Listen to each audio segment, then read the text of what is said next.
Welcome to another episode of Vindicast, where we talk game design and attempt to prevent unnecessary funerals. Today's topic is one every GM has wrestled with, sometimes gleefully, sometimes by accident. Don't kill your players. Sometimes they're characters. Let's be honest, most TTRPGs were designed at a time where characters were cheaper than pencils. You lost one, get another one, and get back in the dungeon. Modern games, they are not like that anymore. Players get attached to their characters, and stories grow, and design has evolved. And yet, GMs still hover over the table like a Victorian doctor holding a suspiciously large bone saw.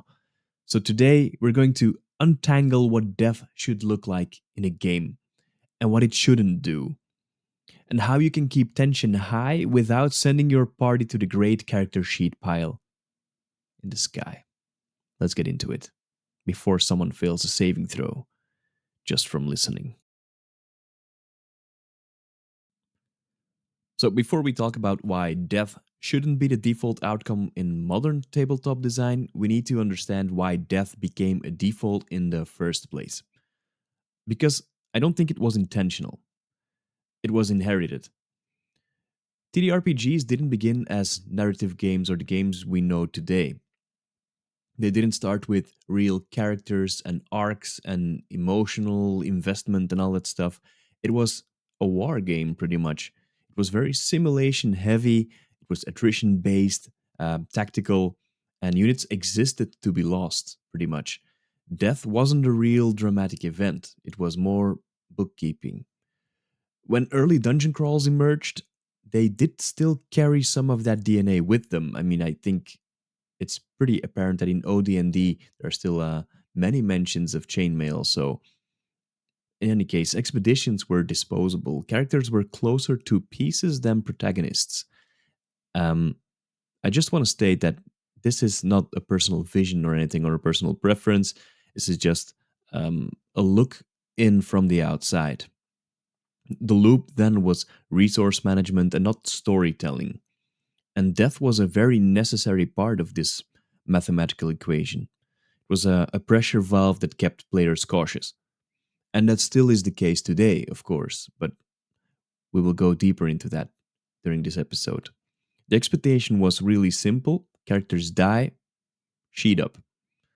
So early lethality made sense. The game was built for it, and players also expected it. But the hobby didn't really stay there. And through the later 70s and into the 80s, the culture slowly started to shift. Players wanted their characters to be their character and not just a character.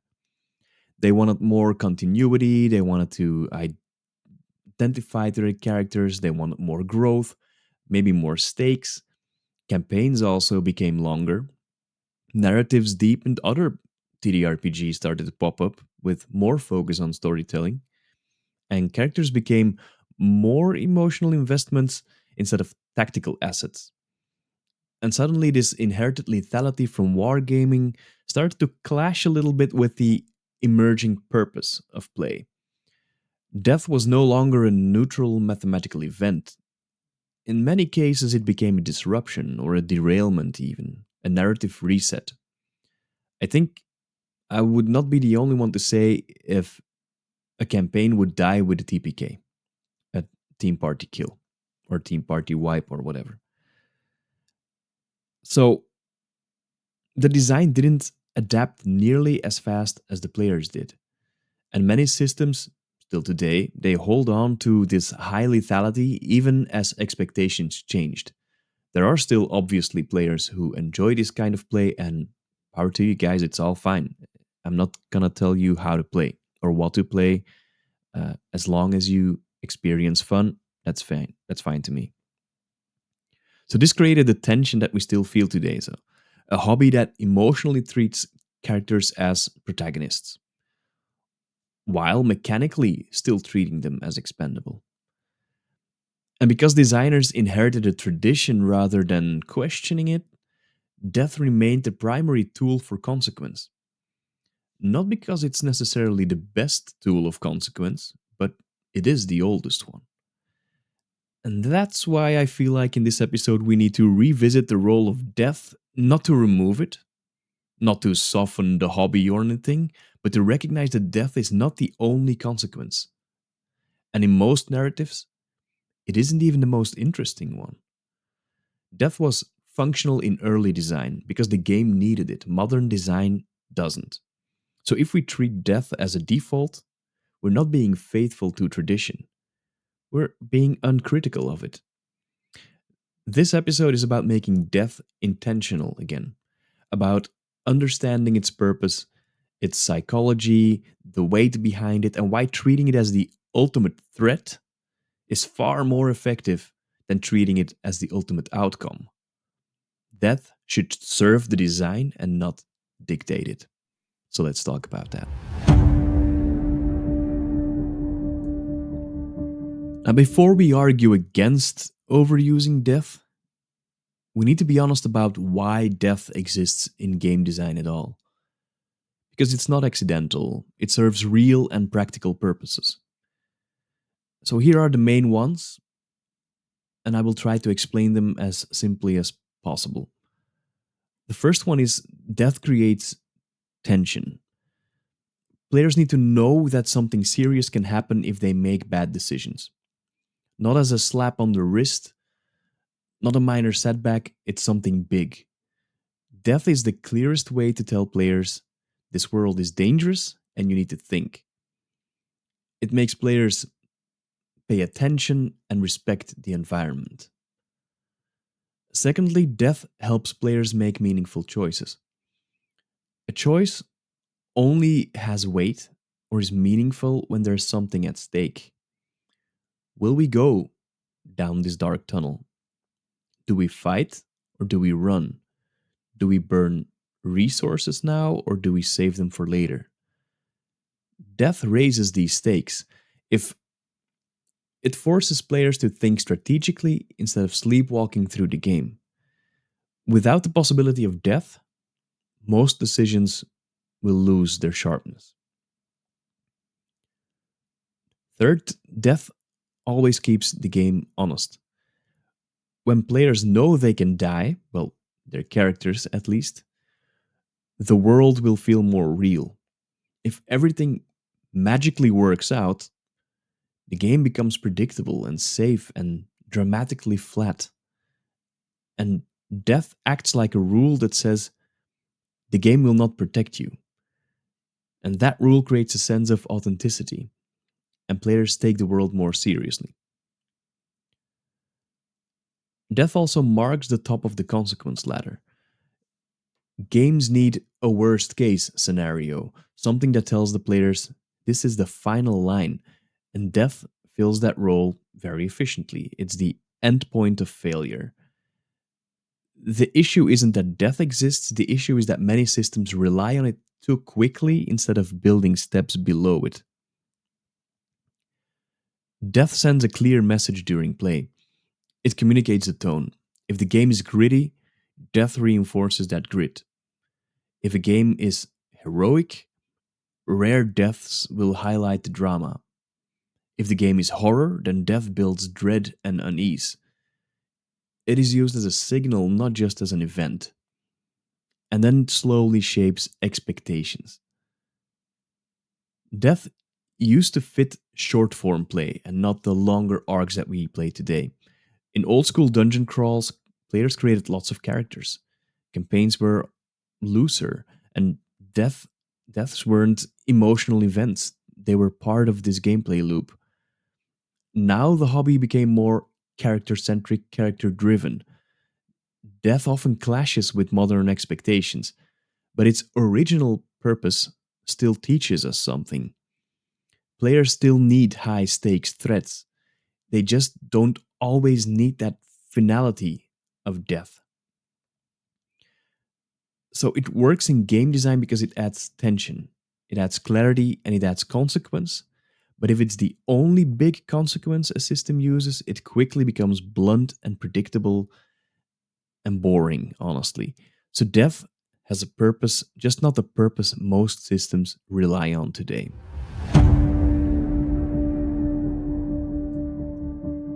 So, first off, it may sound like I'm kicking in open doors. Of course, we shouldn't overuse death or just kill players randomly, or underuse it and not kill them at all. Of course, I think everybody knows this. And subconsciously, when we play the game, we will always try to make sure it fits the mold. But it's always nice to lay a certain foundation before you move on. And now that we know why death exists in game design, we need to talk about why relying on it too much actually weakens the game. Not because death is a bad mechanic or because players are fragile, but it's because using death as the primary consequence causes multiple design problems that ripple across the whole experience. And let's break this down. When a character dies, their story doesn't continue, it resets. Everything that that player has built until then, relationships, plot threads, motivations, secrets, emotional stakes, they vanish the moment they're gone. That's not always tension, that is loss of momentum. Design wise, that's the equivalent of throwing out a chapter of a book every time a die spikes too high. Good consequences keep the story moving, and death resets it. It also punishes players for being creative. If your game kills characters too easily, players will stop experimenting. Instead of coming up with bold plans or having some clever improvisation or risky moves and dramatic moments, maybe some emotional scenes, you get very safe choices and predictable strategies and passive problem solving, fear driven play. Because players learn one thing very quickly: if I try something and I fail, I lose everything. And that's not always healthy tension, that's suppression. Now, if a game system is built around this loop, if it's in short loops, that you can create a character very quickly and you're not the true protagonist of a story in longer arcs, yeah, then that's fine, that's okay. But in modern game design, it turns every counter encounter into a coin flip. When death is the fallback, gameplay often collapses into binary outcomes. You live or you die.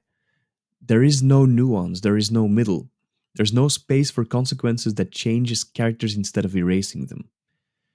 Design wise, this feels very limiting. Most great gameplay happens in this gray area and not the black and white zones. Systems that default to death miss out on the rich design space between fine and gone. It puts an unfair emotional burden on the GM as well. A GM shouldn't have to decide between respecting the rules or ruining someone's evening. When death is too common, the GM is forced into moral dilemmas instead of mechanical ones. And this can create tension at the table. If the GM kills a character, players may resent them. Maybe it's not always the case, but if it happens too often, maybe. If the GM doesn't, well, players may feel cheated or infantilized. It could become a design failure and not a GM failure. The system should provide tools for meaningful consequences without forcing the GM into these emotional crossroads.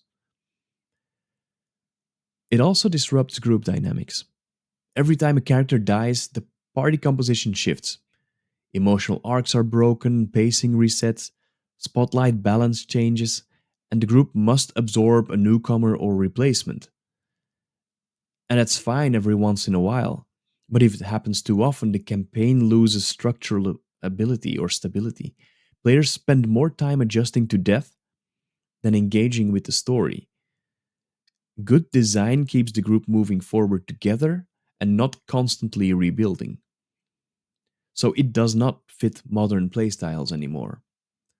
Most players today expect character arcs and long term progression and personal story growth. They write their extensive backstories. It's a different game than what OSR players are used to or old school players are used to. They want continuity. But lethal first design, like old school design, comes from a time when characters were disposable. The hobby has evolved. The design philosophy didn't always evolve. And this mismatch may cause some table friction.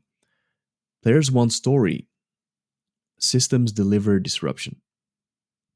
More design needs consequences that support character depth and not delete it. So eventually, death will devalue itself. If death is too common, it will stop feeling meaningful. No more drama, no more weight, no more emotional impact.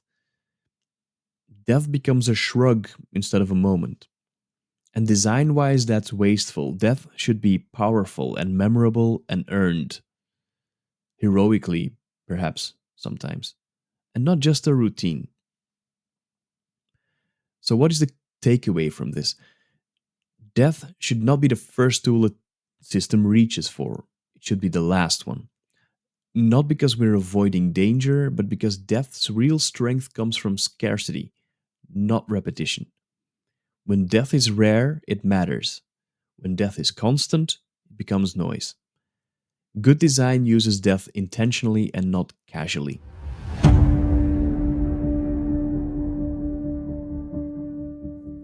So, one of the biggest mistakes in modern TTRPG design is treating death like an on off switch. So, either the game is lethal or it's not lethal. That's a bit outdated, I think. Modern design works better when we treat mortality as a dial, not a binary choice. You can turn the dial up or down depending on genre, tone, and what you want your players to feel. So, when designers think in binaries like on characters die easily or off characters almost never die, you get a few extremes. You get high lethality tables. Players become cautious to the point of paralysis, and GMs struggle with pacing, and stories get completely chopped up. And then you have the low lethality tables, where players become reckless and danger just feels fake, and the whole tension just collapses. Neither extreme creates the kind of long term, emotionally rich play most people enjoy today. So, when you treat mortality as a dial, you can shape the tone more precisely. So, here's what happens when you think of lethality as something you can adjust instead of something you decide once. So, a gritty survival game, then you need to turn that dial up. Heroic fantasy, you dial it lower. You're playing a detective noir game, the threat will be high, but so is death. So, the dial becomes a bit more nuanced. You're playing cosmic horror. Death isn't the fear, it's the madness, the truth, the sanity loss, and losing your bonds, for example. Dial death down, but dial the consequences way up. And then it becomes flexible. It adapts to the experience instead of flattening it. And it starts to manage players' expectations. A major source of conflict at tables is mismatched expectations. And that's why session zeros are extremely important. Some players may think the world is very deadly, while others think that they're the protagonists. And some think they should rarely die, and some think they should die often. Most systems don't clarify where this dial sits, and then they leave the GMs guessing. I see a lot of games, and I also fell for that into that trap a few times, where I just say, "Hey, this is a deadly game," but what does that mean exactly? It should be very specific on where this dial sits and explain why, and give guidance on adjusting it. This clarity will prevent resentment later. And adjusting this dial changes the way players interact with the game. If you dial it all the way up, players focus on survival decisions, resource management, retreating, scouting, caution, calculating their risks. If you place it more in the middle, then they will balance danger with story. They will make a bit more dramatic choices and they will come up with clever plans. And the tension will feel fair. Then, if you dial it all the way down, they will lean more into expression. They will lean more into emotional scenes and big character moments and heroic play, cinematic actions. And each dial setting supports a different style of fun, and there is no wrong way to have fun. Designing with a dial in mind helps avoid accidental friction between the system and the intended experience. So the dial prevents death from becoming cheap. If the system only knows how to kill a character or how to not kill a character, death loses its narrative value. When designers think in gradients, then death can become meaningful, and death happens at the right time, supports the tone, and it reflects the theme of the game. Scarcity makes death powerful, and this dial preserves that scarcity. And a good system makes this dial visible in the book, in the rules. Players should know how dangerous the world is meant to be, and the GM should know this as well. How often characters might die, what failure looks like, how much risk they're expected to take. And good design communicates this through text, through mechanics, through examples, or through the default consequences baked into the system. When this dial is hidden, players will read this completely incorrectly and tension will feel inconsistent. So the takeaway should be that death should not be a hard yes or no question in design. It should be a scale, a tool you adjust deliberately to create the experience you want.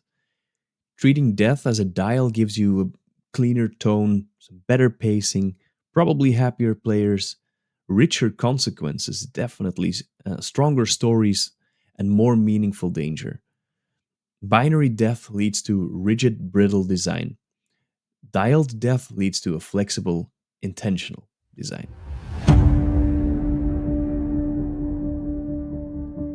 So let's build a simple framework for non lethal consequences. Something anyone can understand, no deep theory. So, one of the biggest problems in TTRPG design is that most systems jump straight from you fail, you die, like falling off a cliff.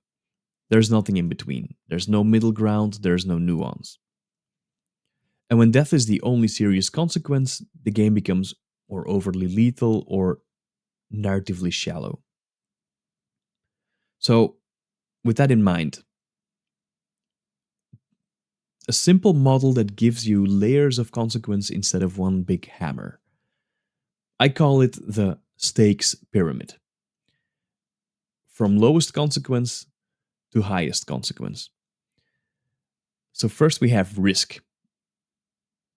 Small dangers, temporary pressure, complications, and no lasting impact. You get spotted. You make some noise. You slip. You fall behind. You trigger attention. Risk adds tension and not punishment. And the second layer is cost. Something is lost, time or resources or position. You lose some gear. You burned through your spell slots. You take minor wounds. You miss some opportunities. You attract unwanted interest. Cost makes players re-evaluate their decisions. Then, above that is loss. Meaningful setbacks that stay with the character. Severe wounds, reputation damage, broken relationships, debt, exhaustion, stress, a lost ally. Loss shapes future play without removing the character. Then we have transformation. Consequences that change the character permanently, but still keep them in the story. Scars with mechanics. Trauma that alters behavior, corruption, oaths, bonds, obligations, forced alliances, maybe, a change in their goal or identity. And this is where a story becomes more rich. Transformation is like a story fertilizer. The character deepens rather than ends. And then the final consequence, all the way at the top, the last stop, the top of the pyramid, used sparingly, And only when the theme supports it, when the story earns it, the player understands the stakes and other consequences weren't appropriate. Death should be the rarest consequence, not the default. And I hope that my pyramid system is comprehensible enough. So why does this work? This framework prevents the system from jumping straight to the worst case scenario. It will give players room to make mistakes, to learn, to adapt, to grow, to change, and to stay engaged. It creates escalation, not erasure. And most importantly, it gives GMs and designers a clear, layered option instead of relying on one big kill the character switch. So, how to use this pyramid in actual design? You can build mechanics for each layer.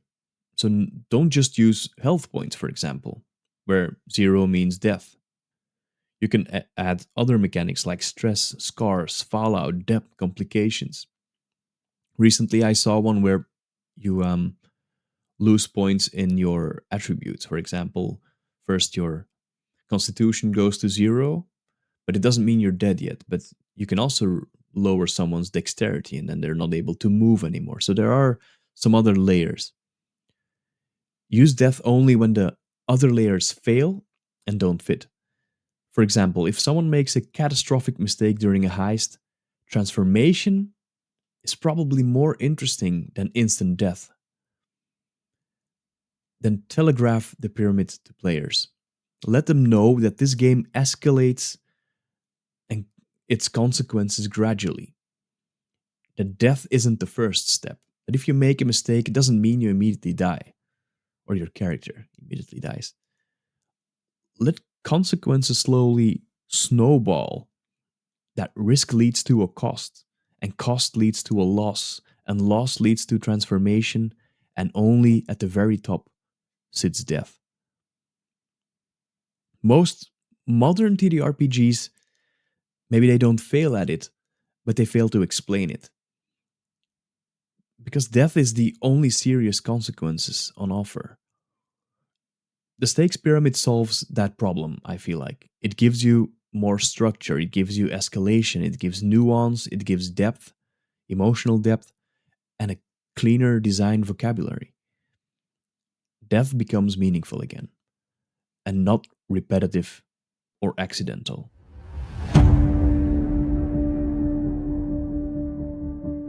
So, what I often like to do is to break things down into real human psychology at the table. Something that can be immediately applied by designers. If we want to design better consequences in TTRPGs, we need to understand something basic: our players. Because I think players don't fear death nearly as much as we think. Not really. What they fear, what they truly fear, is losing the things that matter before they die. And the easiest way to identify this is to ask a player, hey, would you like your character to die? And they will say, no, of course not. And then you ask them, why not? And that's when they will explain why they don't want to die. If you want to shape behavior, tension, or pacing, you need to know what players actually respond to. Players fear losing progress more than losing their character. People hate losing progress, and that's not just in games. Completed quests, relationships built, experience gained, abilities earned, reputation constructed, secrets uncovered. When a character dies, in essence, all of this goes with the character. That is an emotional pain and not a mechanical one. Players don't care about their stats, they mourn the progress they made inside your world. And designers can leverage this by creating consequences that threaten that progress without erasing it completely. Players, they fear reputation damage. Reputation is a currency in almost every game, even if the system doesn't track it explicitly. Players, they do care about what NPCs think of them, how factions treat them, their social footprint, pretty much, their narrative standing. If you threaten that, they will sit straight up. And unlike death, reputation damage creates a new story avenue rather than closing the book. Players also fear social or emotional loss.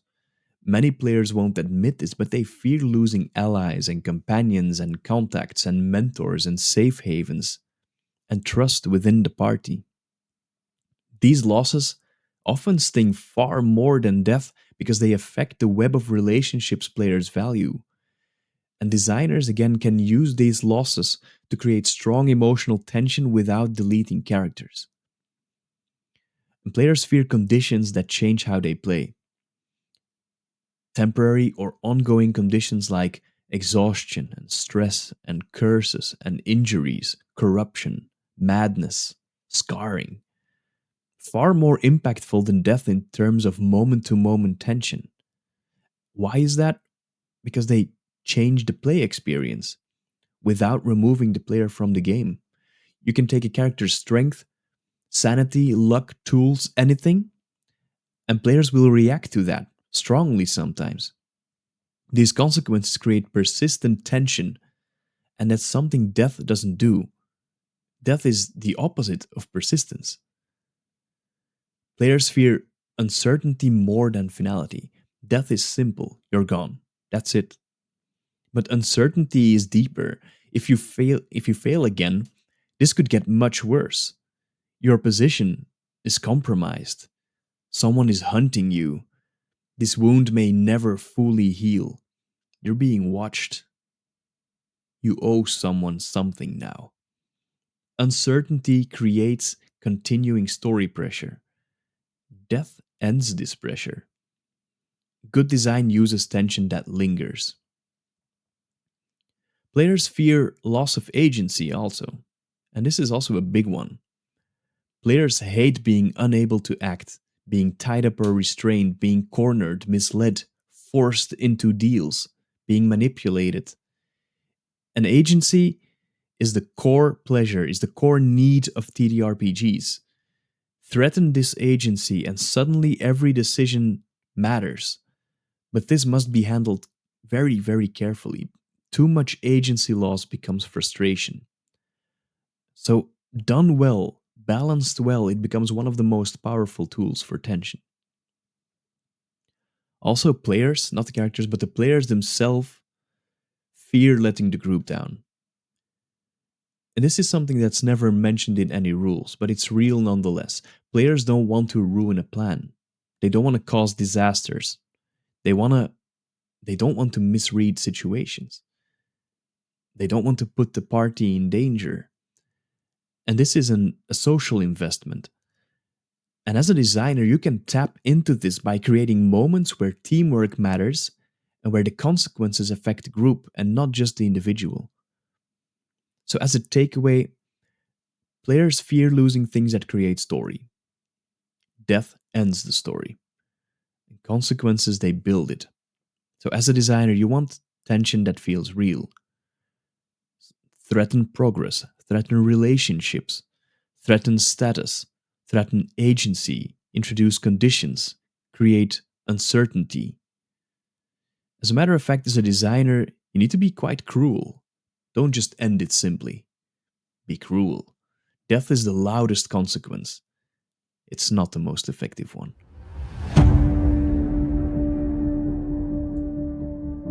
So now that we understand players' needs and fears, we can also look at how lethality, the chance of dying, shapes player psychology. Because the moment players realize the game is lethal, their behavior changes. We've touched on this already. And depending on how the lethality is designed, the change can be good or it can kill the table's energy completely. So let's break down the main psychological reactions step by step in plain language. Healthy lethality creates caution, which is good. When death is possible but reasonable, players will listen. They will take the world serious, they think before acting, they approach danger with respect, they value resources, and they rely on teamwork. This is the ideal state. The threat of death shapes better decisions without suppressing creativity. This is where many old school games shine. Death is possible, but it isn't random, it's earned. And too much lethality creates paranoia, and this is bad. If players believe the GM or the system will kill them at any moment, then every choice is a fear driven choice. And not fear in the good way, like a horror game. Fear in a personal decision making way. Players will take forever to make decisions as well. They will avoid risks even when the story really begs for it. And they stop trusting the world, they stop trusting the GM, and the pace will slow down to a crawl. And then you get stagnation. Players are no longer excited and they are constantly bracing for impact. Extreme lethality creates passivity, and this is even worse. When it feels unavoidable, players won't engage any longer. They will sit back and they will watch and they will stop investing emotionally. They will stop thinking in the longer term. They play dull and safe characters. They never try anything bold. And this is a psychological dead zone. If players think nothing they do matters, because the game might kill them anyway, they stop trying to influence the world. Passive players are not a result of bad role playing, they are the predictable result of poorly calibrated danger. Random lethality creates frustration, and this is the worst of all. When death is both lethal and unpredictable, then players will feel cheated.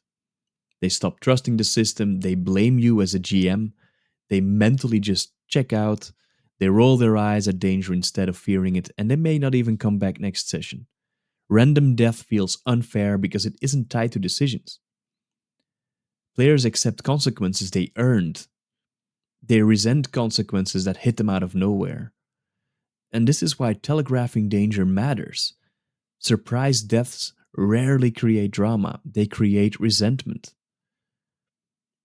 Inconsistent lethality creates mistrust. If the gem sometimes saves players, but other times kills them, and there's no pattern, players become unsure what the game actually wants from them, and this leads to mixed expectations and a confused general tone, inconsistent behavior at the table. I'm not saying that I'm a perfect GM, that I can do this well all the time. I also sometimes feel that even in horror games, that there is not enough danger, that there is not enough death happening. But design or the GM must clearly communicate what kind of danger players should expect. Otherwise, you get confusion instead of tension. Invisible lethality creates blind spots. When a system looks forgiving on paper but is lethal in practice, or the opposite, players will misread the game, and this leads to wrong assumptions, unintended deaths, accidental frustration, and tone mismatch. Clear, consistent lethality is far more important than high or low lethality. Clarity over severity. Well calibrated lethality creates heroism. It's maybe a part that is often forgotten, but when danger is real but fair, players become bold. They take heroic risks because they trust the consequence structure. And when the game respects them, players try clever plans. They step into dramatic moments, they save each other, they grow attached to their characters, and they invest fully. This is what good danger does. It invites bravery instead of punishing it. So, lethality is not about whether characters can die, it's about what the possibility of death makes players do. Too soft, ignore danger. Too harsh, avoid play. Too random, players stop trusting the world. So we come back to this dial. You need to dial it carefully. So when it's clear and fair and well calibrated, it brings out the best in players. Smart decisions, dramatic moments, meaningful tension, and emotional investment. Good danger inspires courage. Bad danger inspires fear. Psychological difference. So now you're probably thinking, yeah, you've been rambling on and on about this, but how do we solve this? How do we design consequence systems that are not binary? concretely, how do we do this? Because if it's you're fine, you're fine, you're fine, dead. No middle, no texture, no psychological buildup. This kind of binary design kills tension because it removes the journey between safety and death. So, good consequence systems are slopes. We already talked about the pyramid, that's that slope. So, start with the principle. Consequences must change play and not end it. The best consequences are the ones that linger, or alter how the player thinks, shift how the character operates, create new challenges, or influence future decisions. Death does none of these. But conditions, scars, stress, depths, fallout, and wounds, they do. So, those are a few examples of tricks that you can put into your game system. If a consequence changes play instead of stopping it, it can become a storytelling engine. So, a layered harm system and not just HP or hit points. Most traditional systems, and mine as well, they rely on when health hits zero, something happens. Death or saving throws, death saving throws, or something like that. It could be too blunt. Maybe another type of harm system with multiple layers before reaching collapse could be fatigue tracking or stress meters or minor wounds, major wounds, critical wounds, corruption or madness levels, injury tables, complications that slowly escalate. The key is that each layer needs to have its own texture and its own impact. There are many games that have many different kinds of layers, so it's really difficult to still stay creative and unique in this aspect, but a broken arm should feel different from exhaustion, obviously. What mechanical consequence is there? A curse should feel different from fear. A trauma should feel different from a debt. It's a variety that keeps a game alive between life and death. And then make them persistent. Because, like I said already, death is the opposite of persistence. Persistent consequences, also used sparingly, they create real tension. For example, a wound that reduces your strength until it's treated, or a fear condition that lingers for a session or two. A debt owed to a faction, a broken item that you can't just easily replace, stress that carries forward into later roles, or a scar that changes how NPCs view the character. Something to manage, and not just something you need to avoid through death. Make these consequences also very visible to the players. Not predictable, visible. Players need to see what's happening, what it means, what the next step might be, how they can intervene. This creates informed tension, but unpredictability still matters. For example, you know your corruption level is rising, but you don't know exactly when it will trigger. You know your wound is getting worse because you failed a few constitution rolls, maybe, but you're not sure how bad it will get. This is a balance that will keep you engaged, but not necessarily overwhelmed. Then you need to tie consequences to decisions, not just dice. A consequence should feel like the result of a risk taken, a choice made, a plan attempted, an opportunity pursued. Not simply the product of random chance. When players feel ownership over the risk, the consequences they feel earned. And earned consequences never feel unfair. The most simple example would be I jumped down the elevator shaft. Well, you fall to your death. I earned that. That was probably fair. Players understand the risks they take when they make a decision. Maybe not always, but then it's up to the GM to telegraph this. Ensure consequences spark new story and not just close it off. Non binary design and the real magic of it, a good consequence system doesn't punish failure, it creates new content. A wound forces the party to find a healer. A cursed item draws the attention of a cult. A failed negotiation creates a rival. Stress causes a breakdown that reveals a hidden truth. Depth ties you to a faction in new ways, or a critical injury forces the party to change tactics, while death is just the end. Good consequences are the start of something new. Don't make it overly complex though. The danger with non binary systems is over design. Think about it too much, overthinking. You don't need dozens of tables and 40 conditions or 12 meters. Players don't want a medical chart. Maybe some do. I'm not judging. Instead, try to aim for a few broad consequence types, each with meaningful impact, easy to track, easy to remember, and easy to narrate. Simplicity with weight is much better than highly detailed stuff with clutter.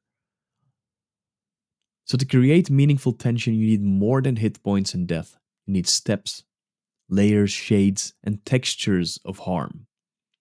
A good consequence system keeps players in the narrative, and it changes how they play. It deepens the fiction, it shapes decision making, and it creates drama organically. Death is only interesting at the top of a well built consequence ladder. If the ladder has only two rungs, life and dead, you're missing the entire middle where the storytelling lives.